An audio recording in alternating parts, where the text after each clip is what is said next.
Buenas tardes, son las 5:30. Vamos a dar una espera de 3 minutos para dar inicio a la Open Class del día de hoy.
Bien, buenas tardes, ya son las 5:33, entonces vamos a dar inicio.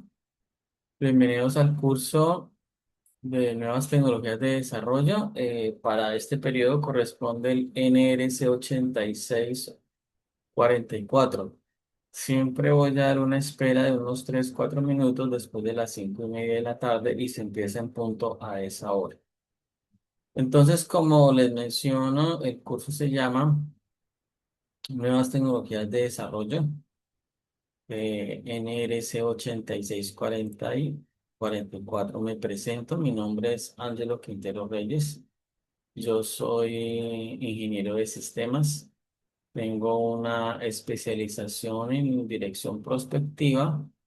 Tengo una maestría en educación y en este momento soy candidato a doctorado en informática. Mi lugar de residencia es Villavicencio, capital del departamento del Meta.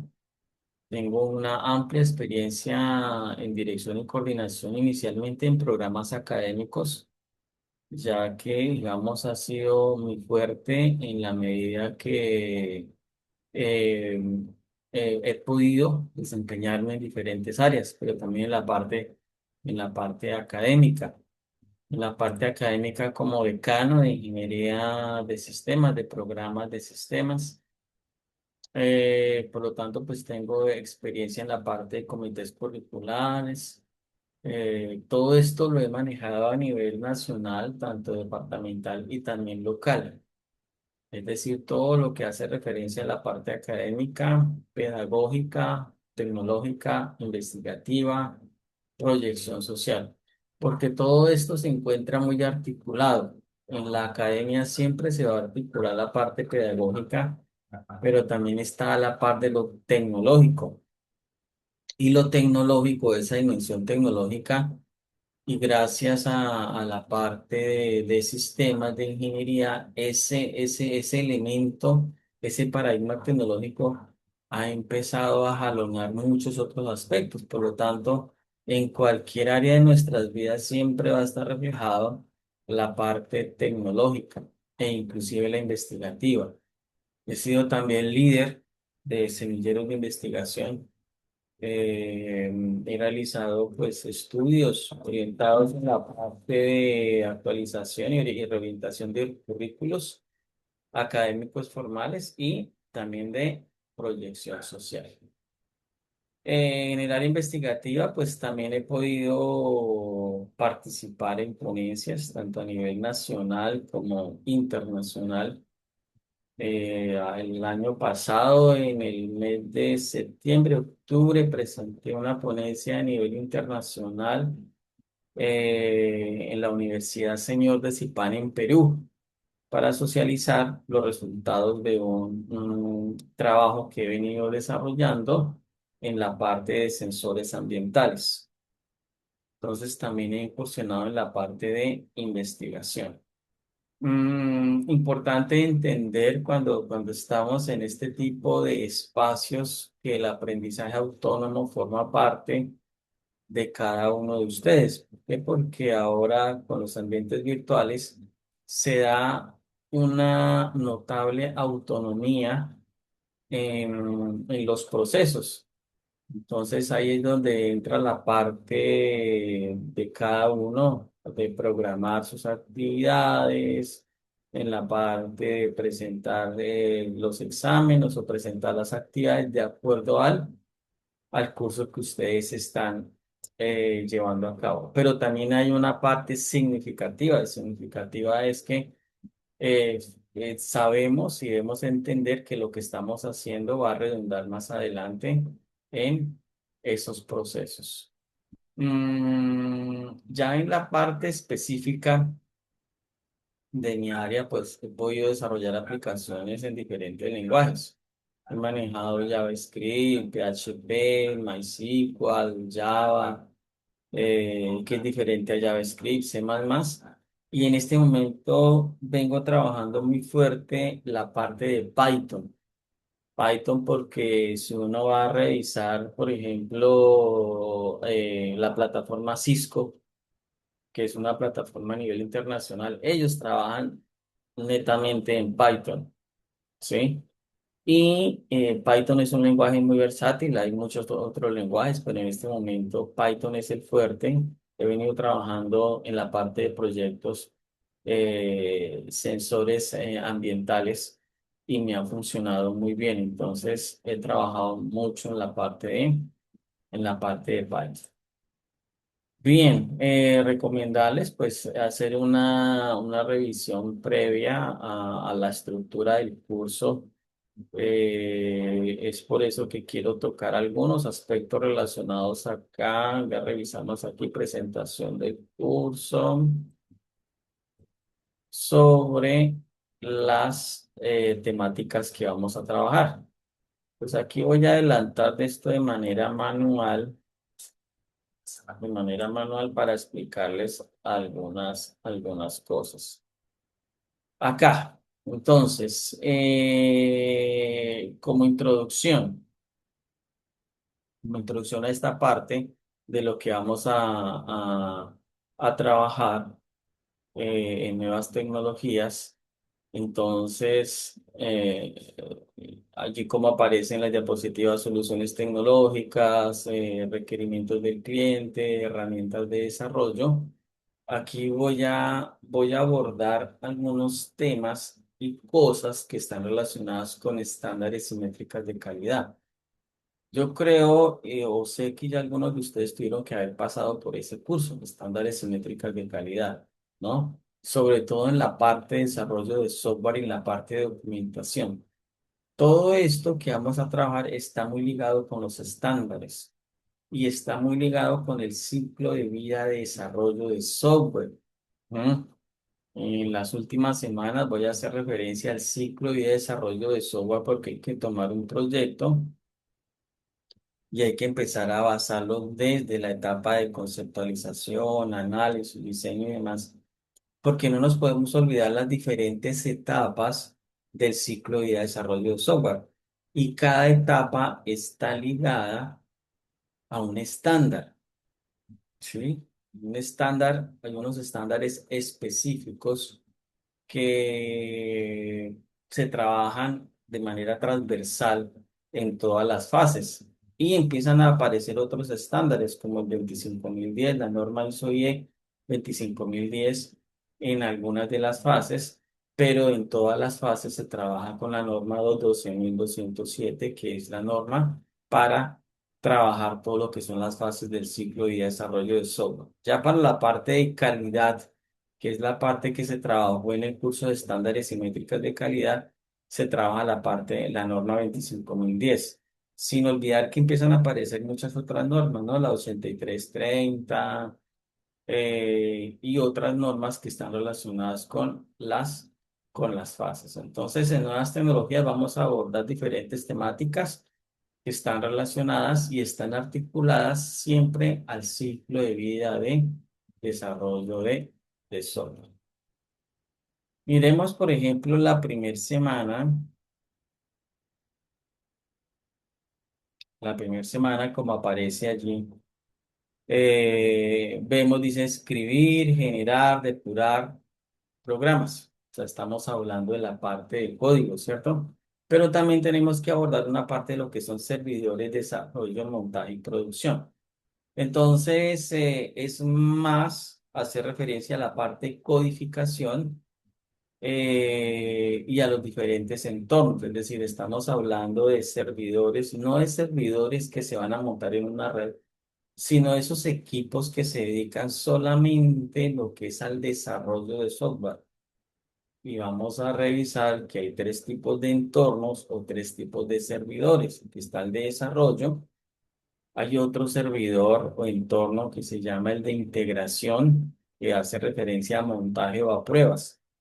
Uno puede encontrar en diferentes estamentos, en diferentes libros, en diferentes citaciones bibliográficas, que está el servidor en el entorno de montaje, o el entorno de pruebas, o el entorno de integración. Cualquiera de esos tres hacen referencia al mismo, es decir, al de integración, montaje o pruebas, porque hay otro que se llama entorno de producción. Y vamos a mirar cuál es la diferencia de los tres y entender que como programadores yo siempre debo trabajar con un entorno primero de desarrollo, nunca con el de producción. Si yo sé que en la empresa donde voy a desarrollar software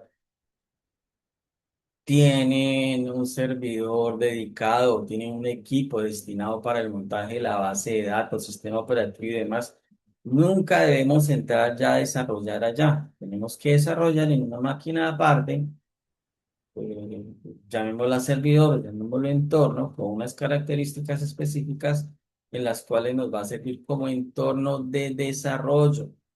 Inclusive esa misma máquina se puede dejar como entorno de montaje y entorno de pruebas, pero eso lo vamos viendo en cada una de las semanas para que podamos entender cómo es esa dinámica. Pues vamos a mirar un video que con un abrebocas a lo que es un entorno de desarrollo en un entorno específico que es un entorno web. La otra semana voy a seguir haciendo énfasis. Empezamos esta semana. Vamos a empezar a trabajar conceptos relacionados con entornos de desarrollo, lo que es esta y la segunda semana. Para, digamos, tener total claridad qué es un entorno de desarrollo, cómo se encuentra configurado, cuáles son los componentes. Entonces, en la semana 2 lo que son los entornos de desarrollo, que son, porque son importantes los entornos de desarrollo, los tipos de entorno de desarrollo y demás. En la semana número 3 encontramos lo que hace referencia a los tipos de validación y pruebas. Es algo que se pasa por alto cuando hablamos de las pruebas y las validaciones, ¿sí? Eh, en estándares y métricas, y es que este está muy relacionado, por eso es que vuelvo y nombro lo de estándares y métricas, porque en estándares y métricas tuvieron que haberles explicado las pruebas unitarias. Entonces, aquí retomamos pruebas unitarias específicas en Python. Les voy a enseñar cómo se hace una prueba unitaria en Python, ¿sí? Y entender que cuando se habla de validación y tipos de validación y pruebas, encontramos pruebas unitarias, encontramos pruebas de integración y pruebas automatizadas. Pero voy a hacer mucho énfasis en pruebas unitarias. ¿Cómo se hace? ¿Qué es eso? Que es muy diferente a las pruebas de escritorio. Yo puedo trabajar con un lenguaje específico y con ese lenguaje específico yo puedo trabajar pruebas unitarias y saber cómo se hace. Entonces, ahí vamos trabajando en cada una de esas pruebas cuando lleguemos a esa semana. Entonces, entramos a la semana número 4, que es lo que tiene que ver con documentación de software. Entonces, en la documentación de software, cuando hablamos de documentación de software, aquí tenemos que es una de las últimas fases, ¿sí? Porque cuando hablamos de documentación es porque ya hemos pasado las primeras fases del ciclo de vida de desarrollo de software. Y quiero que me digan los que están presentes, los 7 estudiantes que están presentes, sin entrar de pronto allá a buscar en Internet, en Google, en GPT, en Grok, en Gemini, en Cloud, no. Lo que ustedes sepan. Quiero que alguien de ustedes o los que sepan, enumérenme las fases del ciclo de vida de desarrollo de software mientras yo sigo hablando, pero que seamos como lo más honestos posibles, porque podemos ir a Internet, allí podemos encontrar las fases. Si yo voy a Google, me puede decir si las fases son estas. Si yo voy a una herramienta de inteligencia artificial, y la idea aquí es mirar a ver cómo estamos en esos conocimientos. ¿Sí? Entonces, ¿cuáles son las fases del ciclo de desarrollo de software? Continúo. En esta semana número 4, por esto estoy hablando documentación de software. Documentación de software es porque yo ya he pasado por unas fases. He pasado mínimo por 4 fases, 4 o 5 fases del ciclo de desarrollo de software y llego a la parte de documentación. Otra pregunta que lanzo aquí al aire, además de la primera que les hice, es, ¿ustedes saben cuáles son los manuales que yo debo presentar cuando voy a registrar un software? Si es uno solo, si son dos, o se la planteo de otra forma. ¿Ustedes saben cuáles son los manuales más comunes que yo voy a entregar cuando hago desarrollo de un proyecto? Entonces, mire que esto que le estoy preguntando hace referencia a esa documentación. Listo, Freddy me dice que no sabe, perfecto, no hay ningún inconveniente. Esa es la idea. El que sepa diga, ah, bueno, si no, pues lo pueden consultar después en internet. Entonces, le respondo, le respondo la pregunta de las fases del ciclo de vida para que se den cuenta que en este nivel uno ya tiene que empezar a repasar muchas cosas porque como ingenieros tenemos que saber cuáles son las fases del ciclo de vida de desarrollo de software,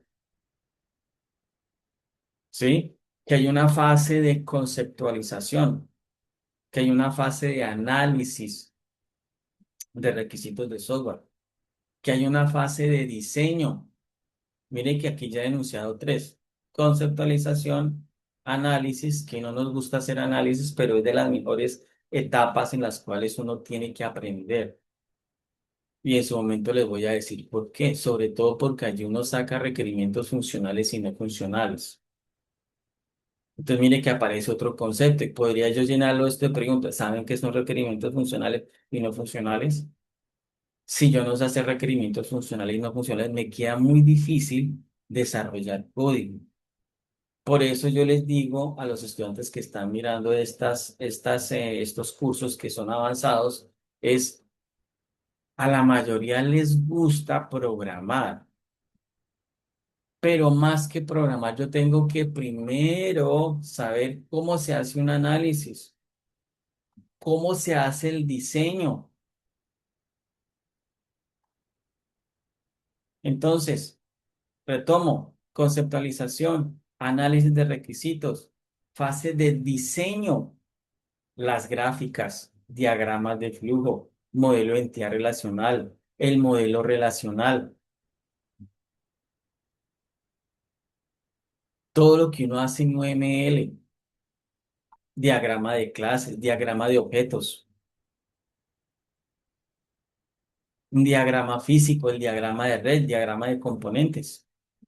Entonces, mire que eso yo lo tengo que saber antes de, porque eso me va a ayudar mucho a mí.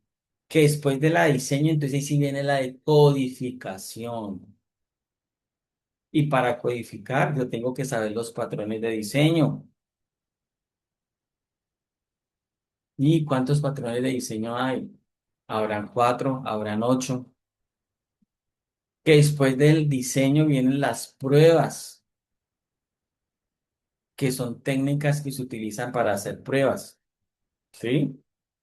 Que después de las pruebas viene la implementación. Y ya por último quedan dos, que es la de documentos, que es la de documentación, y la de despliegue y seguridad. Entonces, por eso en esta semana 4 vamos a hablar de la documentación. ¿Qué documentos nos piden? Guías, instalación, planes de contingencia. Entonces, y les respondo la segunda pregunta que les hice. Yo ya sometí un software, el software de que yo les voy a hablar durante todo este curso. Es un proyecto que hice sobre el diseño de un prototipo en Raspberry Pi de última generación. Estoy trabajando en la Raspberry Pi 5. Monté dos sensores, uno analógico y uno digital, para hacer captura, digamos, de elementos del aire, ¿no? Temperatura, humedad, presión, gases y demás. Ya sometí el software a eso, se llama el DNA, que es Dirección Nacional de Derechos de Autor en Colombia. Y ellos piden mínimo uno o dos manuales, que es el manual técnico y manual de usuario, además del software. Y el software pues debe tener unas características muy específicas. Yo les voy a enseñar por allá en la semana 3 o 4 a desarrollar algo de código para que ustedes se den cuenta que uno tiene que colocarle los docstring, los comentarios. Bueno, el software debe tener unas características y debe estar muy bien elaborado para eso. Bueno, continúo por acá. Semana número 5. En la semana número 5 tenemos las condiciones y las operaciones del sistema. Pues ya aquí voy a hacer referencia a lo que tiene que ver con accesibilidad, funcionalidad, algunos de los principios de calidad de software, ¿sí? Que son 8 principios. Pero en este curso se hace mucho énfasis en accesibilidad, portabilidad, usabilidad. Pues lo vamos a revisar. Y lo vamos a revisar frente a unas páginas web. Ya en la semana número 6 viene todo lo que son las normas y estándares. Yo les voy a explicar 4 o 5 normas, las que más se trabajan, las que más se deben de trabajar. En la semana número 7, escritura de software funcional. Y software funcional, pues es software basado en programación orientada a objetos para que sea reutilizable. Les voy a dar unos tips. Voy a hablar mucho en la semana número 7 y número 8.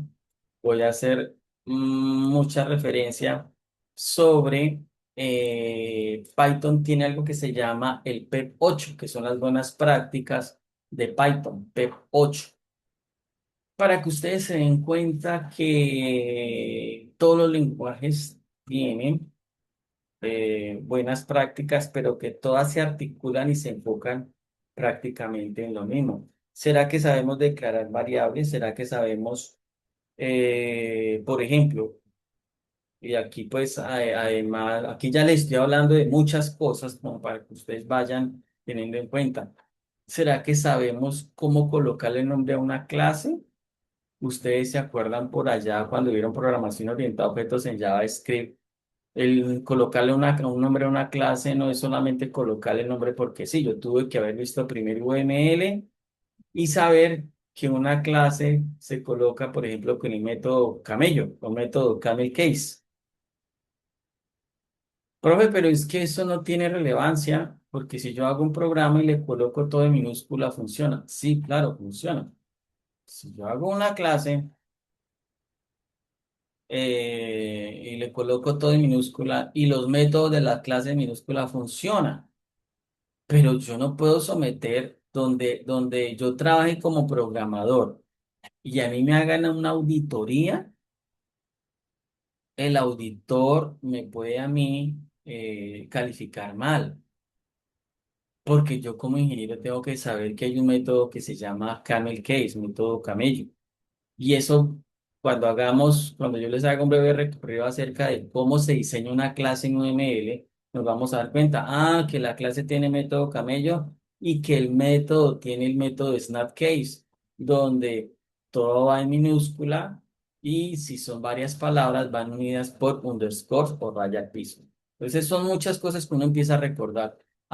Ya que la indentación es importante, que vaya corrido a la derecha, que todo el bloque esté dentro de la clase, que si voy a colocar una constante es en mayúscula, que las variables van en minúscula, todo eso lo vamos a revisar. Todo eso. Entonces, para que se vayan dando cuenta de algunos aspectos que vamos a trabajar en este curso, porque abarca muchísimas cosas. Este curso abarca muchísimas cosas. En la guía solamente voy a trabajar una cosa, no voy a trabajar nada más, no vamos a mirar acá lo de resultados de aprendizaje, porque ya pues yo eso lo dejo para ustedes, para que ustedes lo hagan. Quiero referirme, aquí hay una cosa muy importante y no voy a leer todo esto que dice acá, introducción del curso, pero quiero que me presten atención a lo que les voy a hablar hoy, porque ahorita vamos a hacer una actividad muy corta para ver ustedes si entendieron los conceptos que les hablé, ¿sí? Para que ya vayan entendiendo qué es eso de los entornos. Si yo les leyera eso, yo les puedo concluir varias cosas acá. Una de las cosas que yo quiero hacerle énfasis a ustedes es entornos de desarrollo, ¿qué es?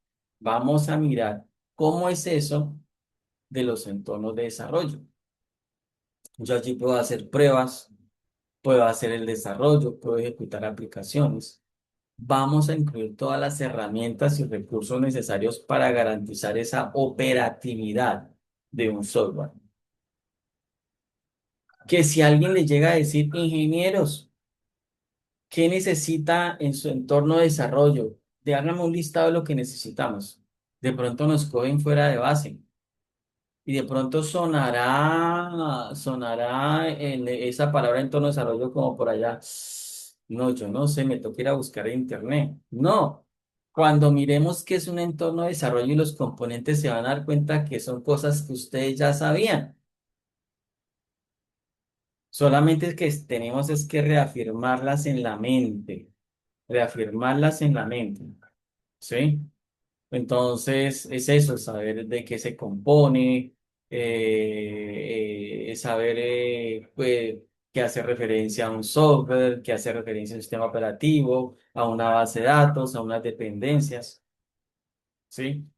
Hay un término que yo he utilizado, servidores. No se vayan a confundir si yo hablo de servidores, en este momento, como estamos hablando de nuevas tecnologías, siempre que yo hable de servidor, quitemos la idea que es ese servidor que es muy robusto, que se conecta a internet y que hay otros que se conectan a él. Bueno, en parte sí es, pero cuando hablo de servidores es porque estoy hablando.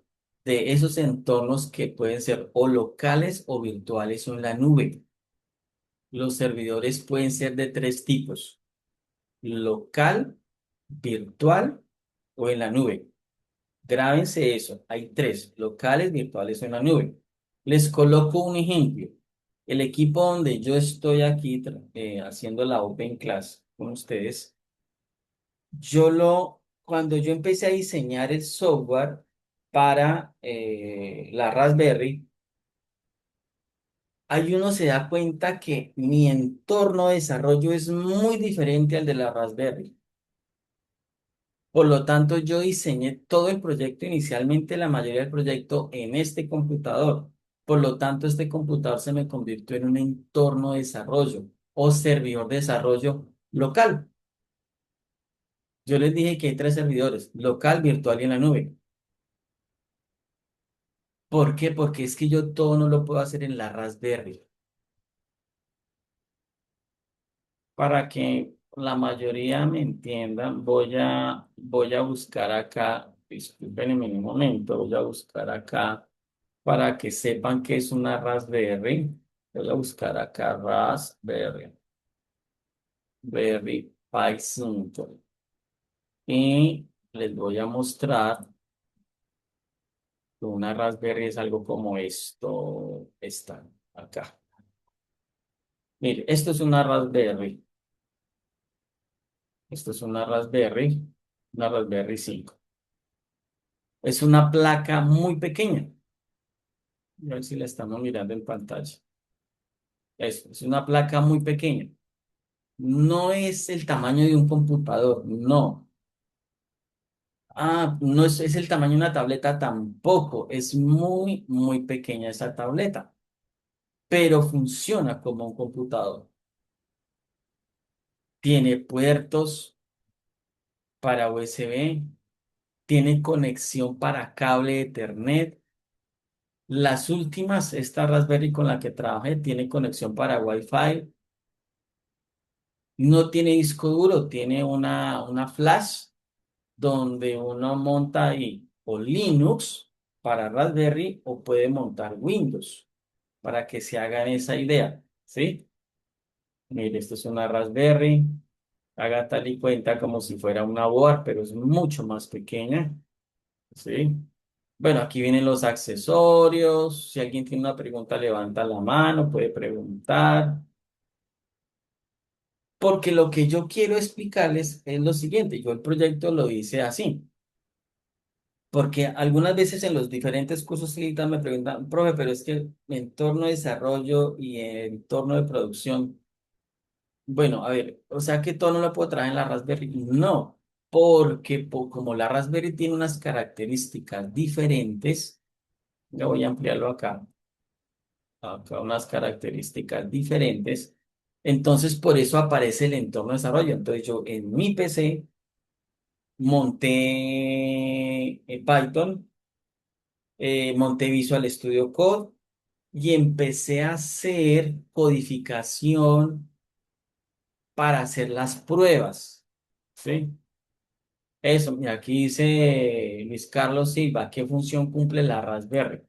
La Raspberry es, es, son módulos de cómputo que han salido en el mercado para desarrollar proyectos donde yo no tengo que utilizar un computador como tal. No sé si ustedes habrán escuchado Arduino, tanto lo nombran. Lo que pasa es que Raspberry está por encima de Arduino. Entonces, yo en la Raspberry, yo puedo configurar, no tiene el costo, mire, observen aquí el costo, $132. Estamos hablando de cuánto dice aquí aproximadamente 484.000 pesos.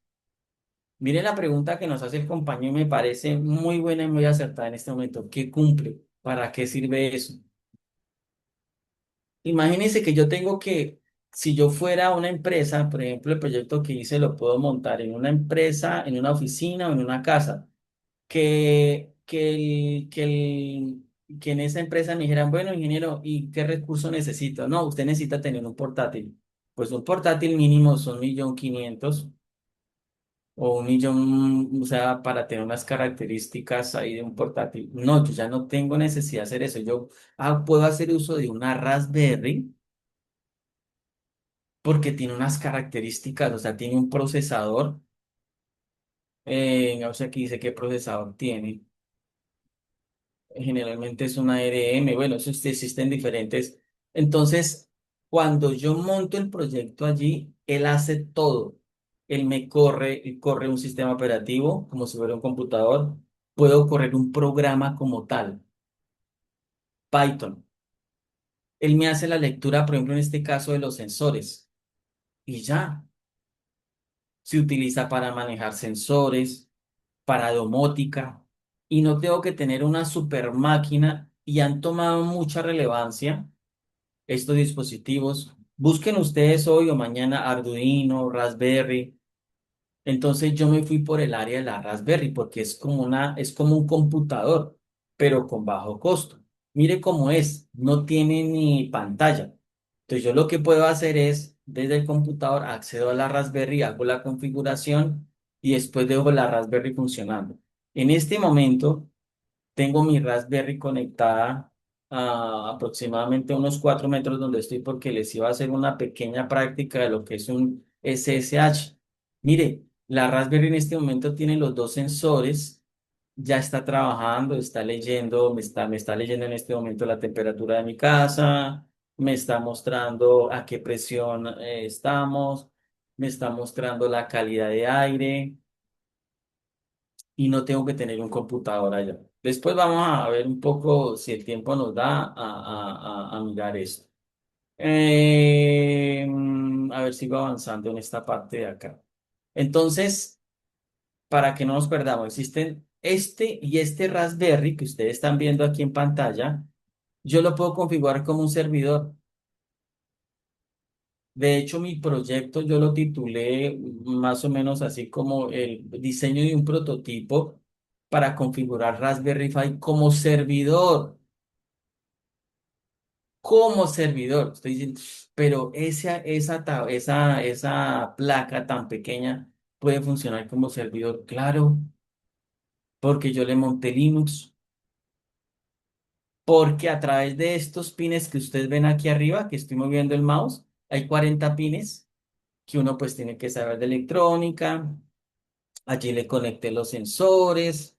Eso es un trabajo bastante fuerte, bastante fuerte. Él me lee los sensores y todo lo hace esta Raspberry.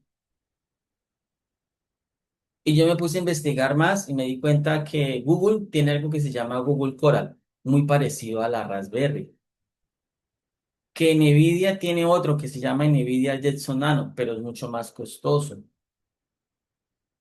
Porque ahorita está el auge de la domótica, entonces dicen, venga, pues yo quiero trabajar y montar unos sensores.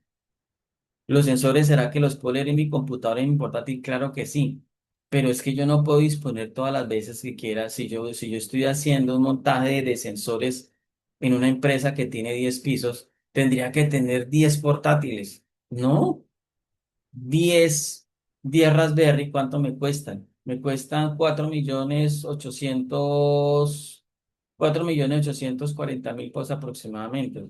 Pero si tuviera que montar portátiles, ¿cuánto me cuesta? Un portátil de 1,500,000, 15 millones. Entonces, vamos también a revisar esa parte. Entonces, para poder avanzar acá. Eh, Muy bien, Luis Carlos dice, ¿qué componentes o dispositivo tiene integrada la Raspberry? La Raspberry tiene, así les indico por aquí a grandes rasgos. Esto que ustedes ven acá es el puerto USB. Sí, es un puerto USB. Este tiene acá el conector para Ethernet. Tiene para conexión, porque él tiene que alimentarse, lo puedo conectar directamente a corriente a través de este puerto. Aquí tiene este de acá, por acá debajo tiene para memoria SSD.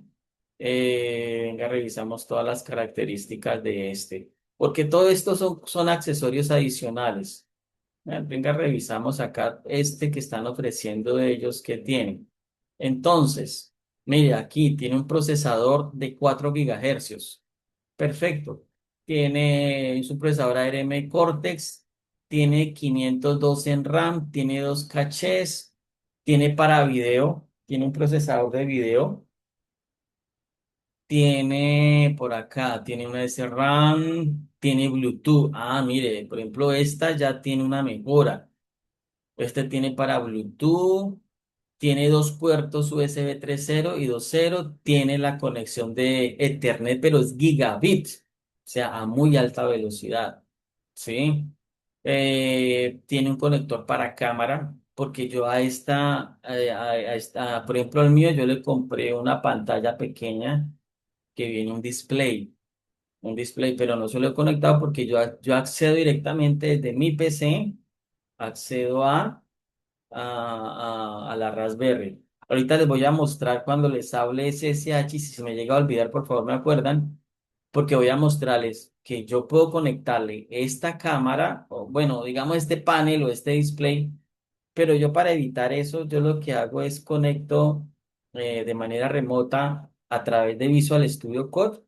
Yo a Visual Studio Code le conecté, le instalé el plugin SSH, que es para acceder de manera remota y accedo a mi Raspberry sin ningún problema. Bueno, aquí tiene pues todo lo que es la conexión de corriente y demás. Entonces mire que son las características que necesito. ¿Por qué? Porque yo necesito es que me corra, por ejemplo, yo le instalé Python, le puedo instalar varias cosas como si fuera un computador. Por ejemplo, esta tiene 4 y 8 gigas de RAM. Y ya las micro SD, pues ya depende también del dinero que uno tenga disponible, ¿no?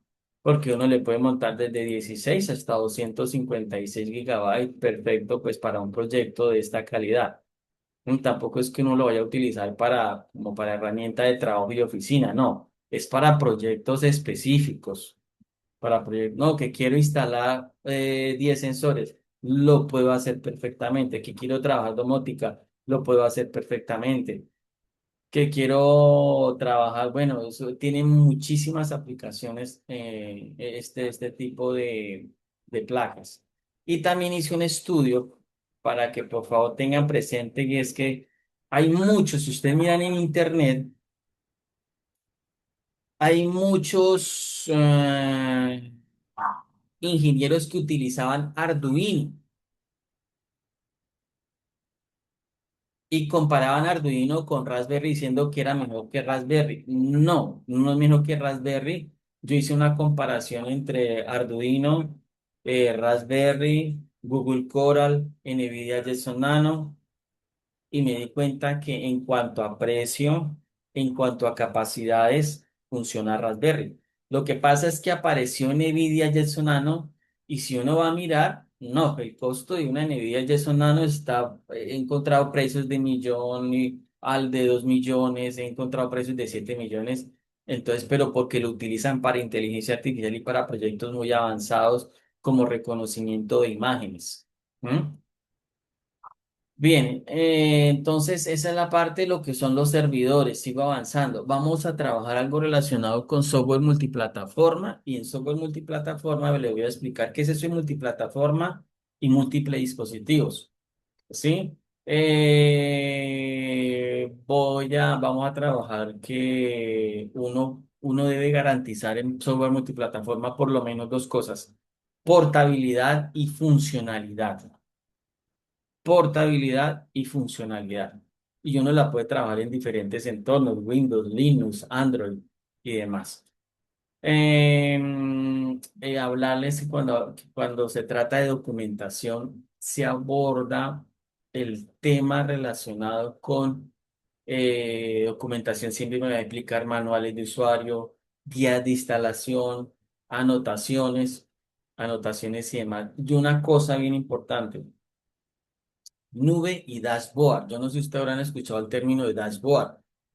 En la nube aparece un término que se llama dashboard. Las dashboard son herramientas interactivas que permiten monitorear información en tiempo real. Herramientas interactivas que permiten monitorear información en tiempo real. ¿Qué significa Sí, eso? ¿Como Power BI? Sí, muy parecido a eso. Sí, señor, es muy parecido a eso. Pero lo que pasa que es que Power BI, él va y hace una extracción de información de, por ejemplo, herramientas de Excel y hace un análisis. En este caso, las dashboard son como esos paneles diseñados por terceros para mostrar información. ¿Sí? Fácilmente yo puedo trabajar un proyecto y eso lo puedo conectar a, por ejemplo, a Google. Y Google tiene una herramienta, unos dashboards donde esta información capturada por sensores los muestra allá en Internet, en la nube. Entonces yo puedo fácilmente en cualquier parte conectarme y mirar cómo está, digamos, las condiciones de temperatura y condiciones climáticas en tal parte. Entonces es un dashboard, son paneles. ¿No? Son paneles. Es muy similar, sí, al Power BI, pero hay unos software de terceros que me pueden hacer algo similar. Entonces, para monitorear información en tiempo real, ¿sí? En tiempo real. Por eso también aparece el término de ciudades inteligentes. Ya las ciudades inteligentes son a otro, digamos, a otro nivel, donde se mira el estado de tráfico, la temperatura, la luz en la noche. Bueno, eso implica una serie de cosas. Bien. Eh, quiero, quiero que ustedes hagan, ya con base en lo que les he hablado, quiero dejarles una pequeña actividad. Entonces, mire, la van a hacer. Voy aquí a dejar de compartir pantalla. Es esta actividad. Es de lo que hemos hablado. De pronto, ahí les publiqué ¿qué? El enlace. Les voy a dar 5 minuticos para que lo desarrollen.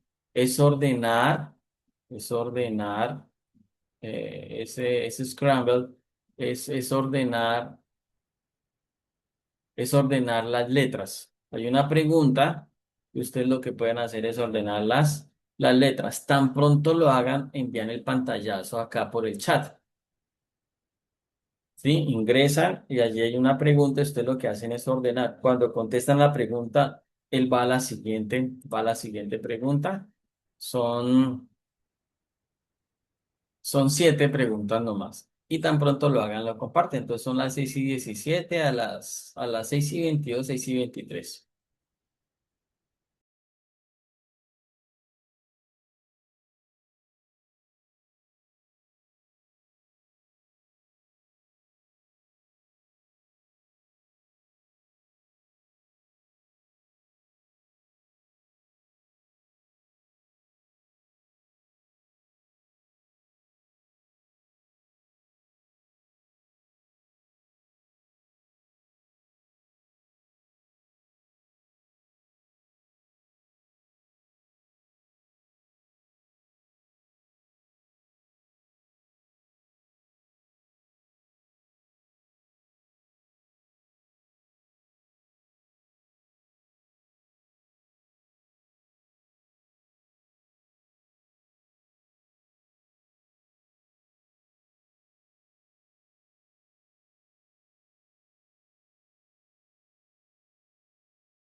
Bien, ya es un Alexander.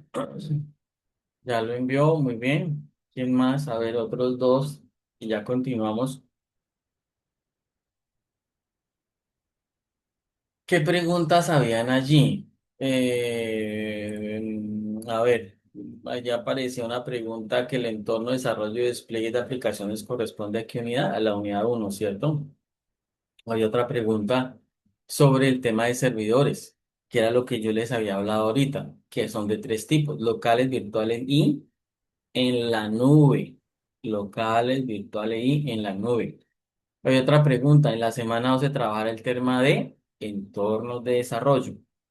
Para la pregunta número 4, dice: cuando se habla de software multiplataforma, el enfoque se centra en la optimización del código y la estructura de software para garantizar dos cosas, ¿cierto? Portabilidad y funcionalidad. En la pregunta número 5, los entornos de desarrollo se configuran para garantizar desarrollo, prueba y ejecución de aplicaciones.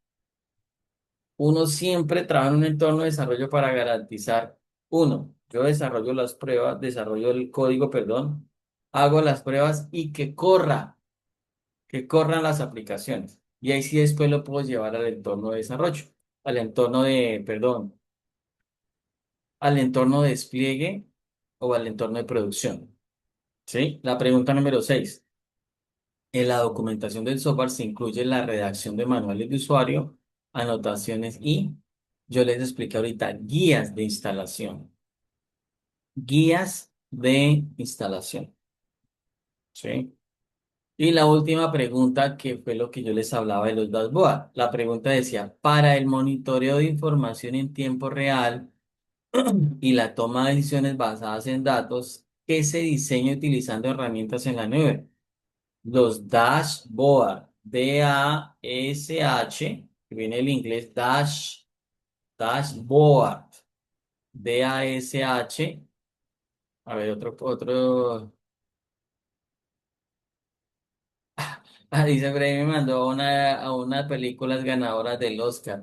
Ah, bueno, puede aparecerle propaganda, pero generalmente pues uno quita digamos, esos emergentes y ya puede acceder a la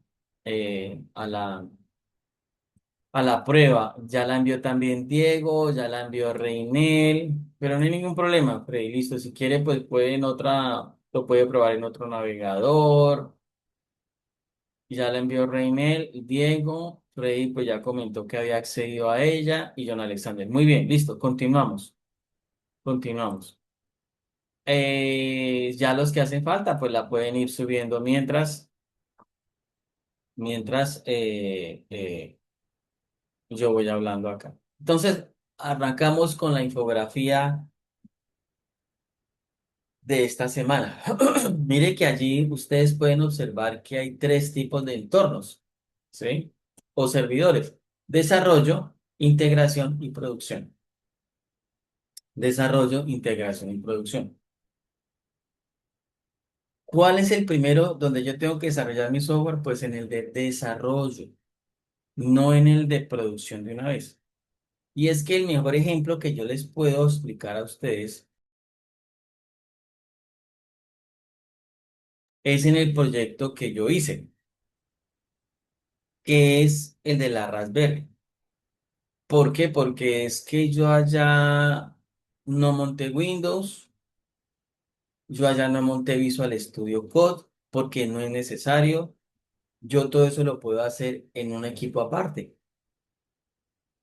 con Windows. Instalé Visual Studio Code, instalé Python y empecé a hacer pruebas de código, cómo acceder a la Raspberry, ¿sí? Después lo que me tocó hacer fue ensamblar los diferentes sensores. Hay otro compañero de ustedes que ya la envió muy bien, Brian.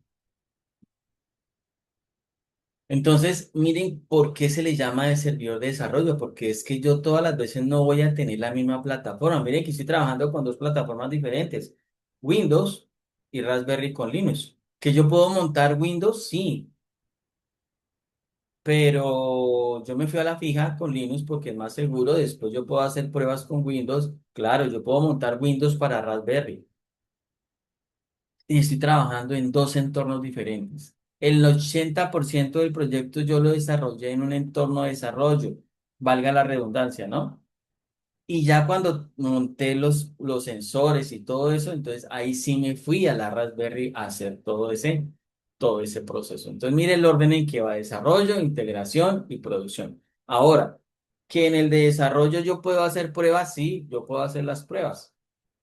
Como también puedo tener un computador aparte o un sistema operativo aparte para hacer las pruebas. Aquí también la envió Carlos. Perfecto. Qué bueno que todos, que la mayoría participaran.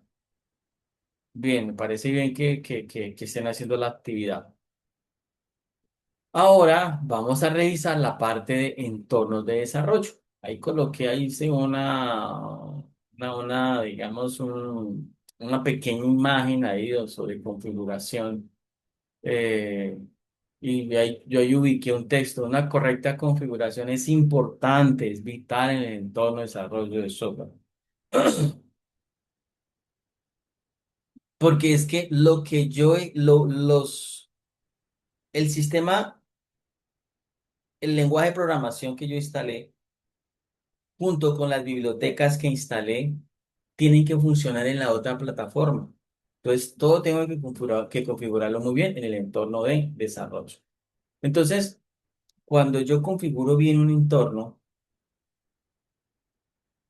porque un entorno mal configurado me puede llevar a fallos en la producción, pérdidas de tiempo, altos costos. Por eso la configuración en ese entorno es el primer paso estratégico antes de escribir una sola línea de código. Y aquí yo podría extenderme con esta pregunta o hacerle pregunta a ustedes para que ustedes me digan qué consecuencias puede tener desarrollar un software en un entorno mal configurado. Y yo podría tener respuestas de ustedes muchas. Si alguien quiere escribir, si alguien quiere hablar, lo puede hacer. Yo podría tener muchas respuestas de ustedes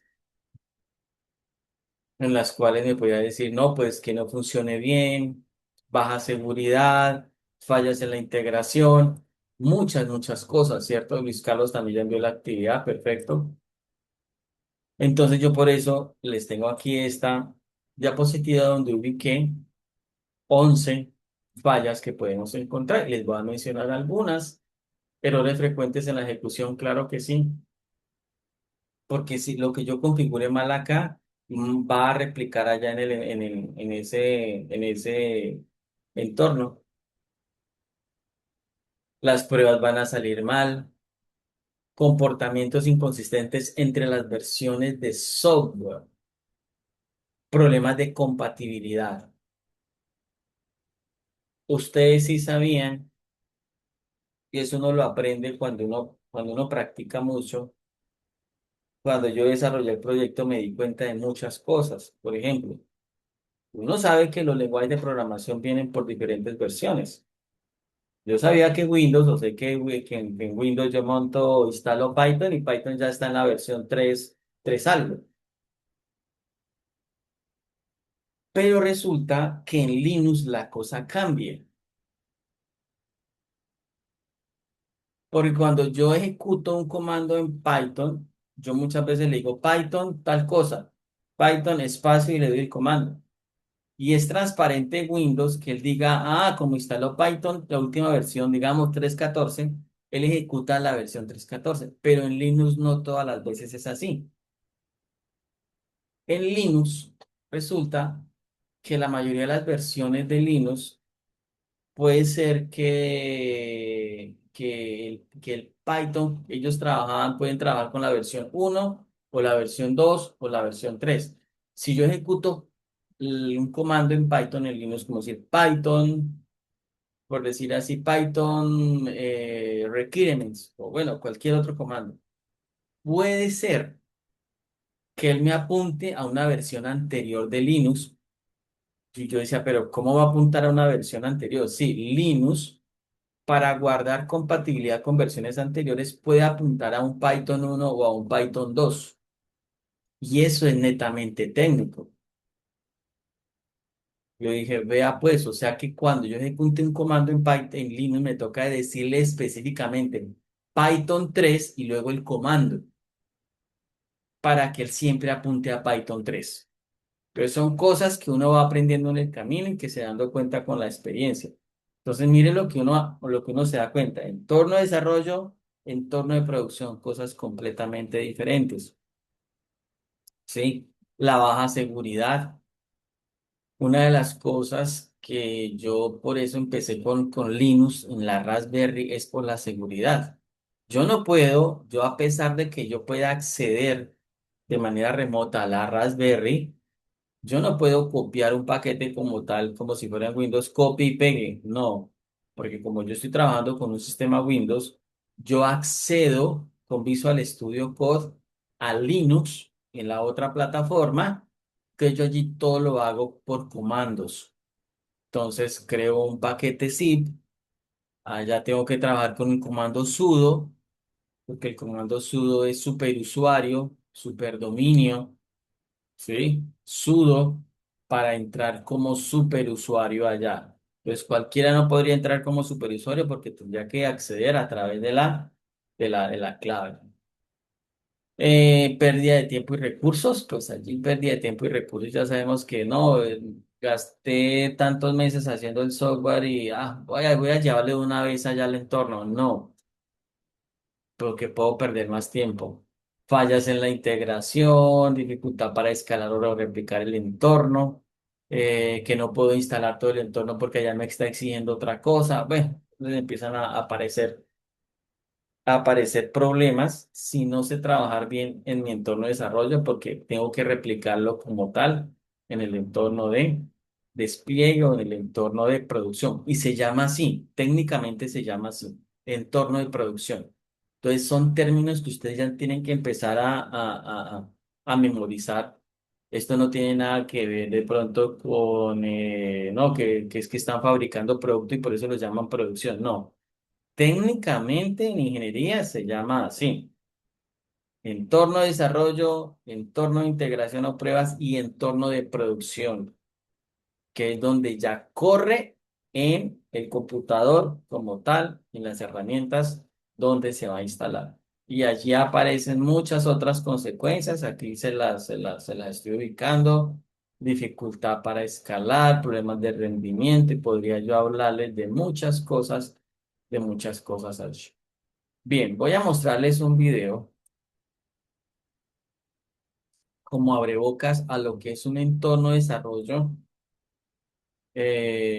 basado en web, pero no se me van a confundir, ¿no? Ya les voy a hacer una aclaración también acá. Voy aquí abriendo ya un momento, voy abriendo el video, ya se los muestro. Bienvenidos, bienvenidos. Ya voy a compartirlo, voy a compartir el video acá.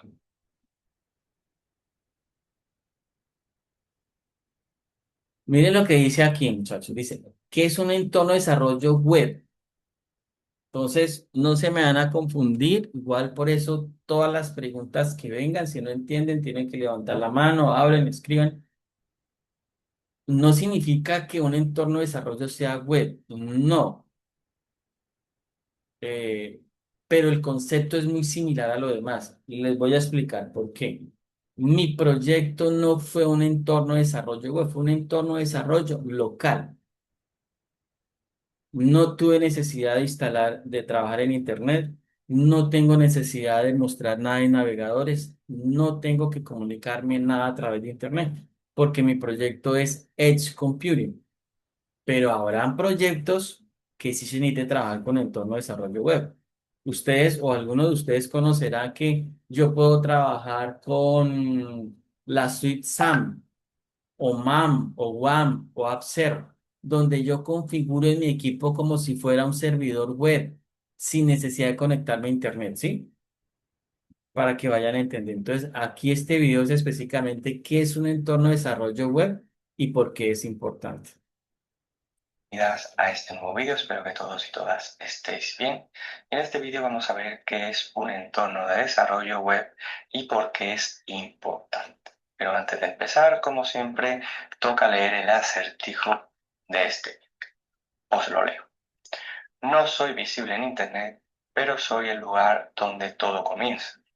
En mí puedes romper cosas sin miedo y construir sin permiso. Si no me tienes, estás jugando a ciegas. ¿Quién soy? Bueno, pues como siempre os animo a que participéis en los comentarios, dejando vuestra posible solución a este acertijo. Bueno, ¿qué vamos a ver en este vídeo? Bueno, pues en primer lugar os voy a dar una definición de qué es un entorno de desarrollo web. También hablaremos de qué herramientas se incluyen dentro de este tipo de entorno. También veremos qué beneficios tenemos a la hora de trabajar con un entorno de desarrollo bien configurado. Y también hablaremos de todo lo contrario, de qué pasa si no tenemos un entorno adecuado. También veremos cómo es ese flujo de trabajo en un entorno de desarrollo y por último veremos qué tipos de entornos podemos usar hoy mismo. Bueno, ¿qué es un entorno de desarrollo? Pues no es más que un conjunto de herramientas que nos ayuda a crear y probar nuestra web antes de publicarla en Internet.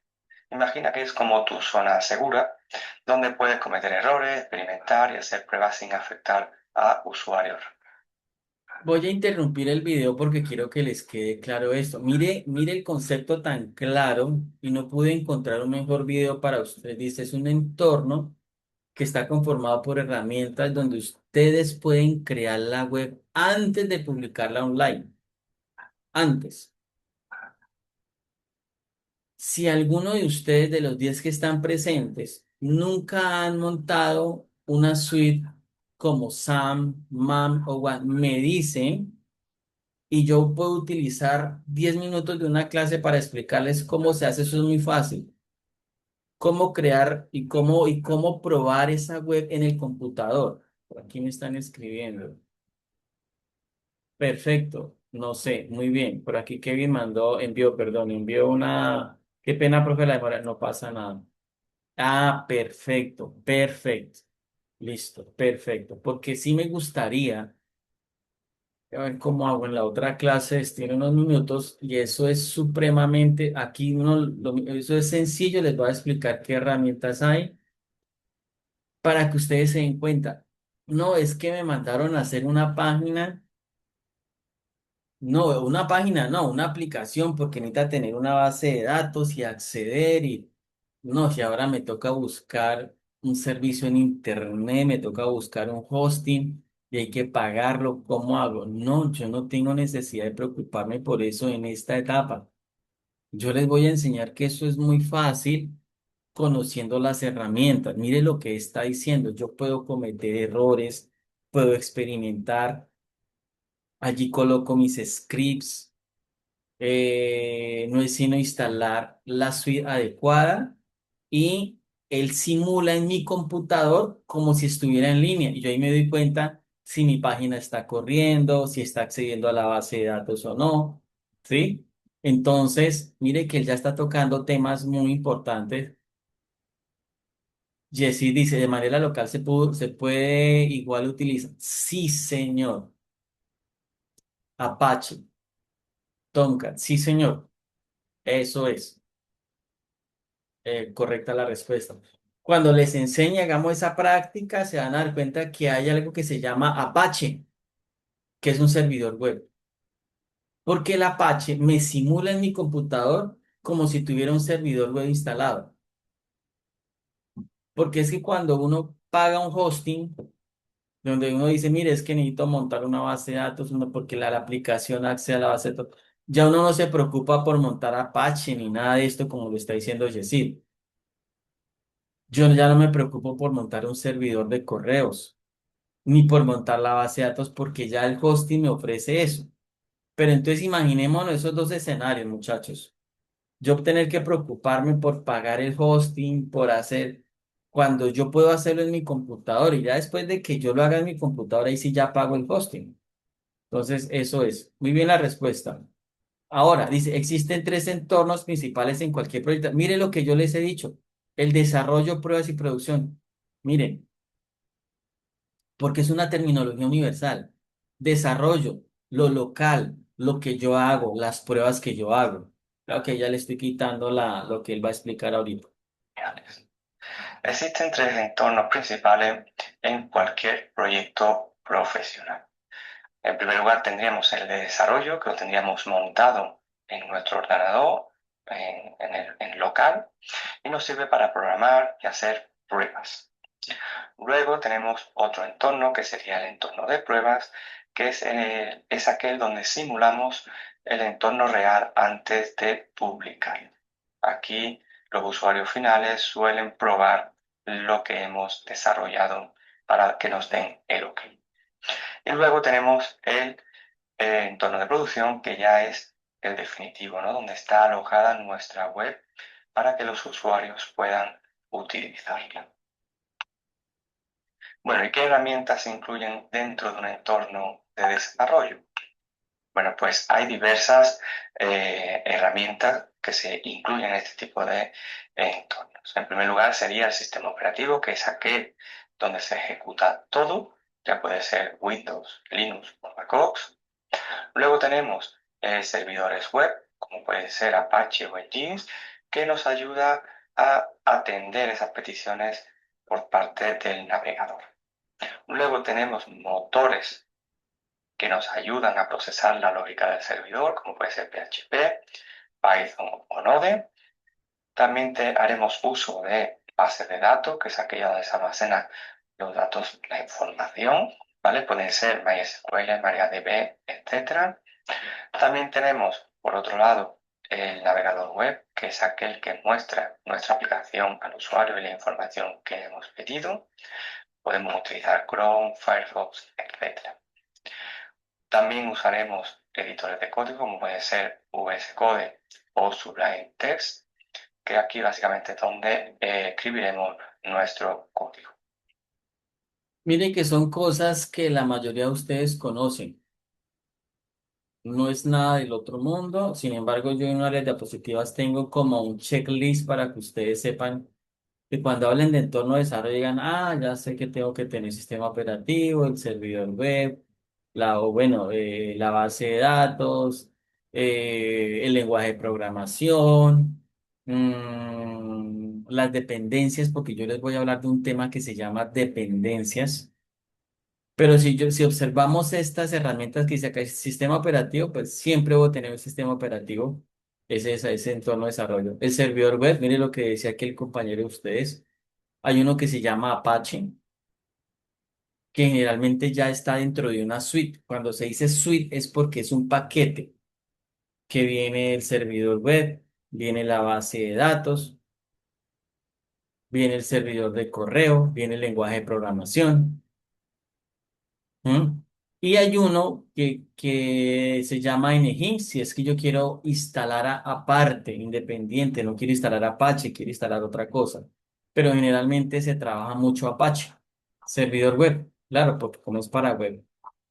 Siempre debo tener un entorno de desarrollo, un lenguaje de programación. Entonces, mire que son cosas, perdón, utilizo la palabra lógicas. Uno dice, ah, oiga, sí, porque claro, tengo que tener un servidor, tengo que tener un lenguaje de programación, tengo que tener una base de datos. Mire, lenguaje, ¿cómo en qué van a programar ustedes? PHP, C++, JavaScript, base de datos. Ah, bueno, puedo trabajar con Postgres, MariaDB, MongoDB, MySQL. ¿Mm? Sino que en ese listado aparecen otras cosas que deberíamos tener presente.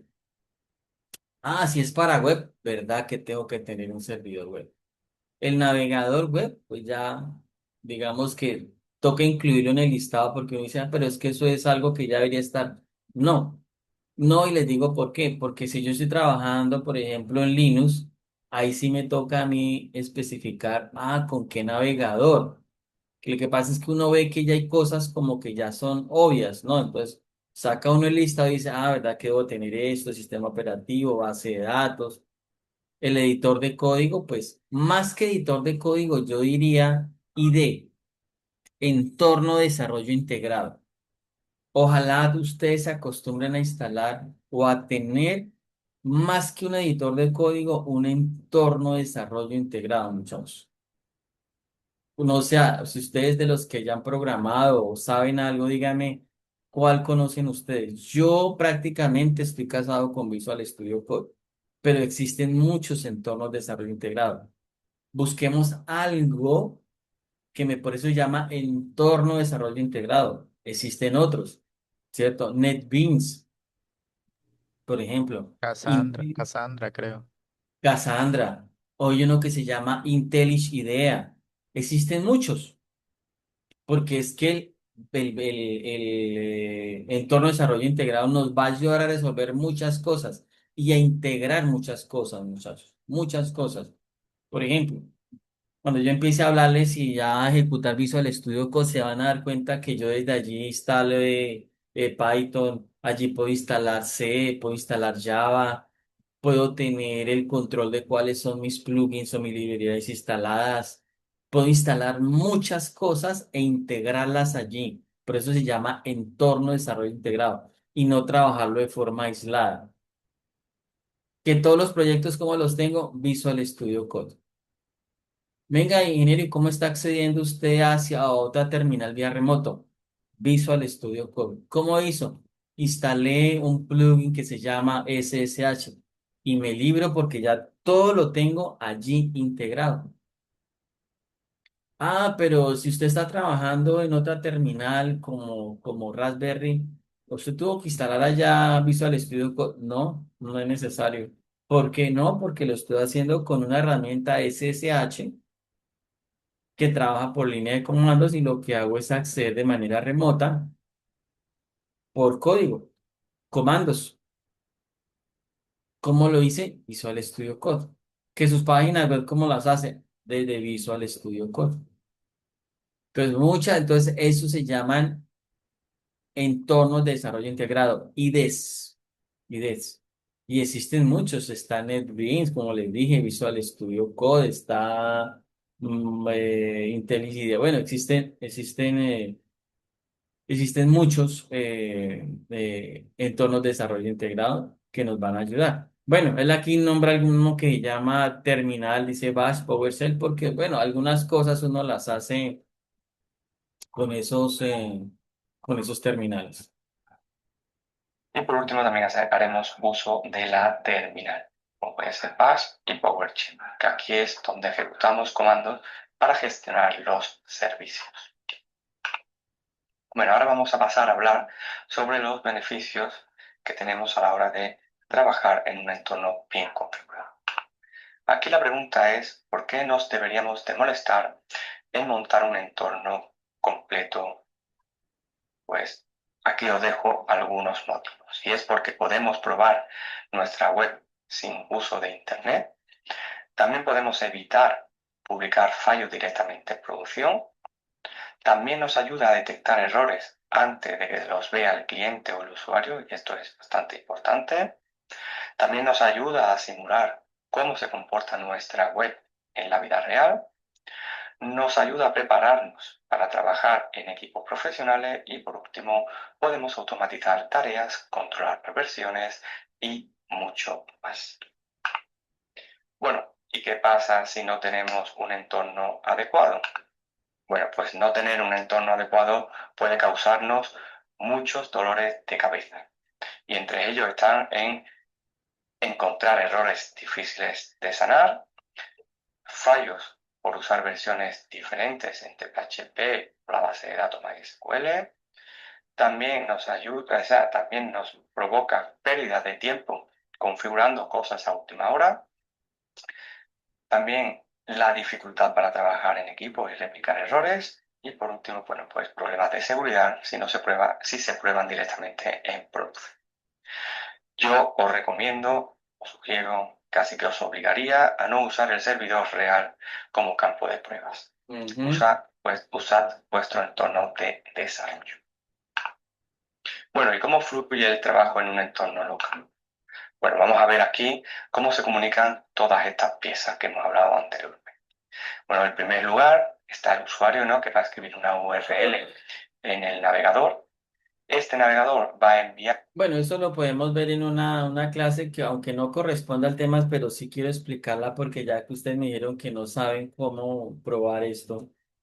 Y antes de terminar y de continuar acá con el video, yo quiero mostrarles para que se den cuenta lo que yo les decía, el entorno de desarrollo integrado.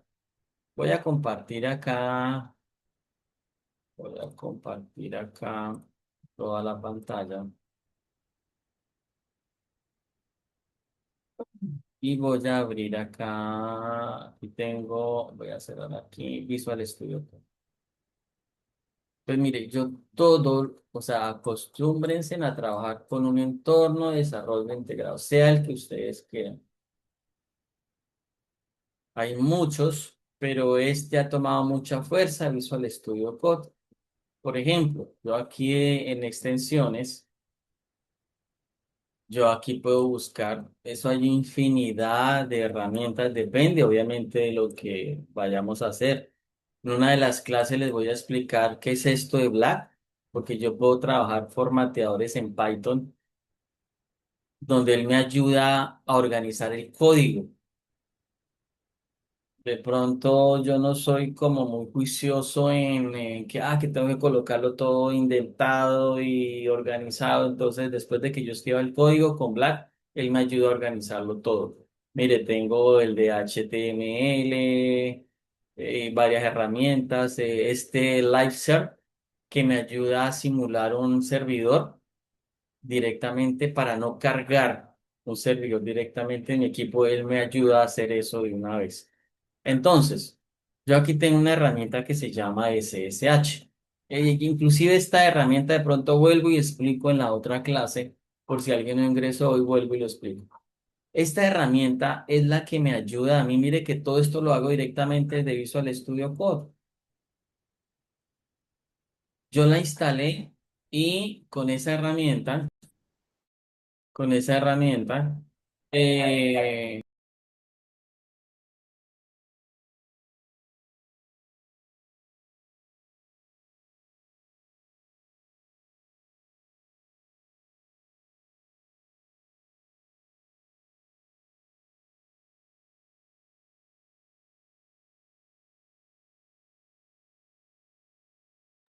entonces, con esta herramienta yo puedo acceder de manera remota a otra máquina.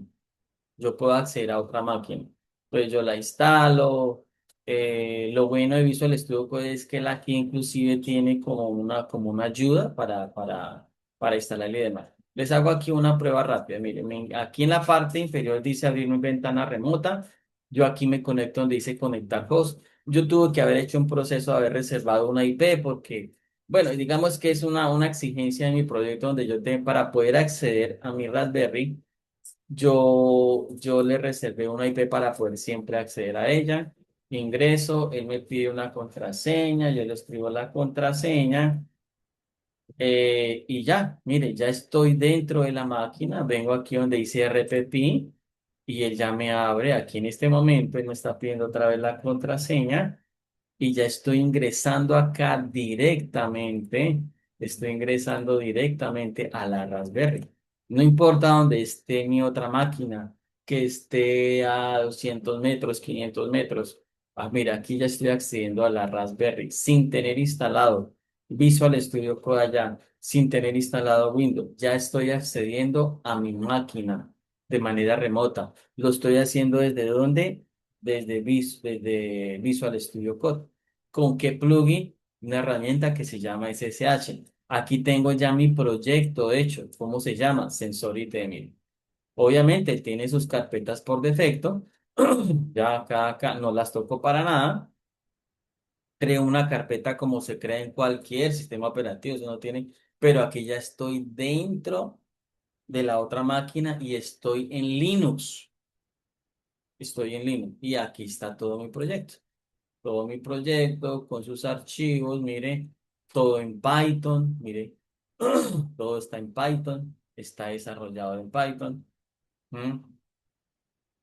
Esto lo tenemos que ver, mire, esto se llaman docstreams. No puede haber ningún archivo que yo haga, que yo escriba código que no tenga docstream. Los comentarios, ¿sí? Aquí está todo mi proyecto, mírenlo, mírenlo, todo el proyecto.